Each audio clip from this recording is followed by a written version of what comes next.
Hey everyone, and welcome to the first volume of the Affliction Warlock cookbook, where we'll be diving deep into Affliction Warlock tips and tricks in Mists of Pandaria Classic. We'll cover the most common questions, from haste breakpoints and pet choices to shard management, AoE and drain soul tricks, and even why your gateway sometimes disappears.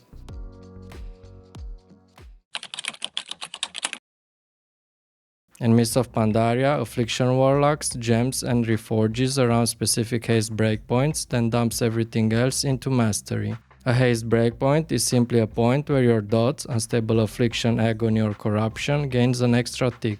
These breakpoints change depending on whether you're a goblin, have the 5% raid buff, or temporary haste effects like Bloodlust, Berserking or the legendary meta gem. Here are the key ones you should know. 6637 haste gives 2 extra ticks of unstable affliction, corruption and agony. 9778 haste gives another tick for corruption and agony.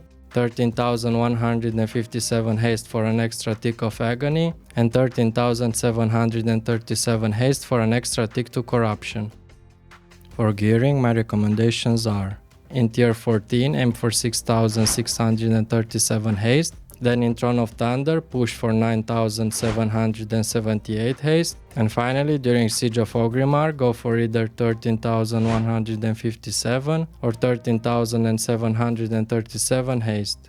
That said, don't worry too much about hitting those numbers exactly, as both haste and mastery are excellent stats for affliction. Top players offer favor mastery, but keep in mind that their kill timers are typically much faster, which naturally benefits mastery as it scales better with shorter fights.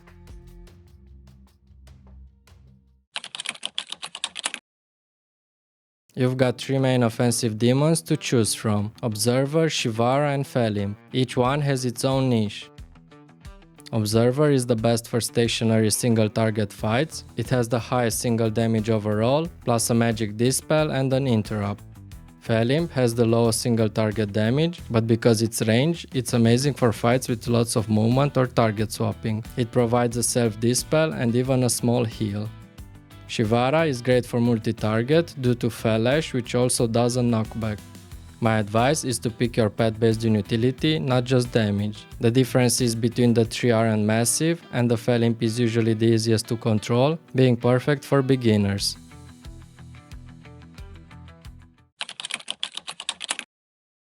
In Mists of Pandaria Classic, Blizzard butchered most pre-pull setups. However, there is a trick for Affliction Warlock to give you an extra edge at the beginning of the fight.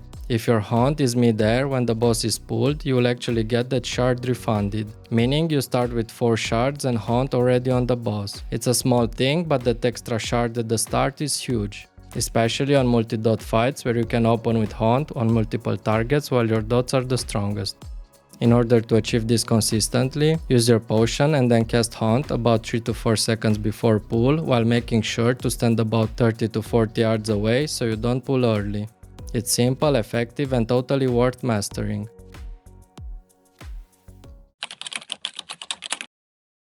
At first glance, Drain Soul looks like an execute spell that just replaces Malefic Grasp below 20% health of boss HP, but that's not the whole story. Theorycrafters found out that if you lack soul shards, it is better to channel Drain Soul over Malefic Grasp regardless of boss health.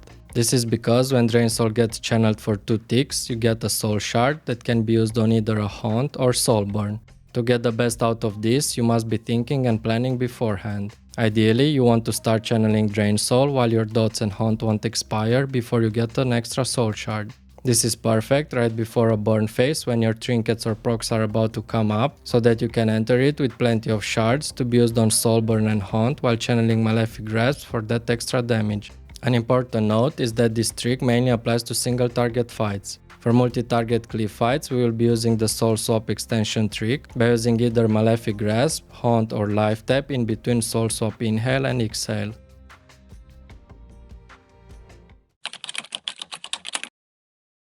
Affliction's AoE isn't the flashiest, but there's a cool trick involving Seed of Corruption and Soul Swap. There are 2 types of seeds, the normal Seed of Corruption and the Soulburn Seed of Corruption, and both of them can be soul swapped together with your other 3 dots: Unstable Affliction, Corruption and Agony.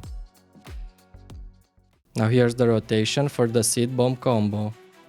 Start with Soul Burn into Seed of Corruption, then apply a normal Seed of Corruption and apply the remaining dots with Soul Burn Soul Swap. Now inhale all 5 dots instantly, wait for the seeds to explode and exhale the dots onto a new target and repeat.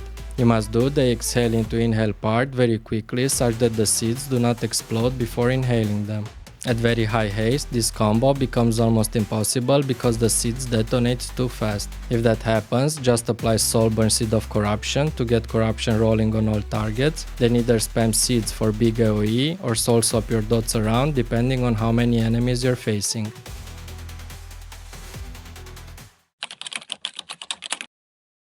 Sometimes you might notice your demonic gateway disappearing mid-fight. That usually happens when you move too far away from the other end of the portal. To prevent this, avoid placing your gateway at maximum range and try not to run too far away from either end during the encounter. Another issue I've seen is that the gateway is not responding when you click it. To avoid that, always test it before the pull. Make sure it works properly, and if it doesn't, just reload quickly to reset it.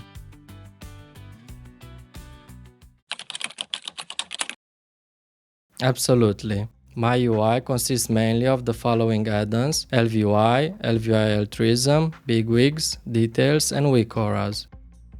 You can find my full profiles in the video description, and I also have a dedicated Clean UI setup video that walks you through the full installation step by step.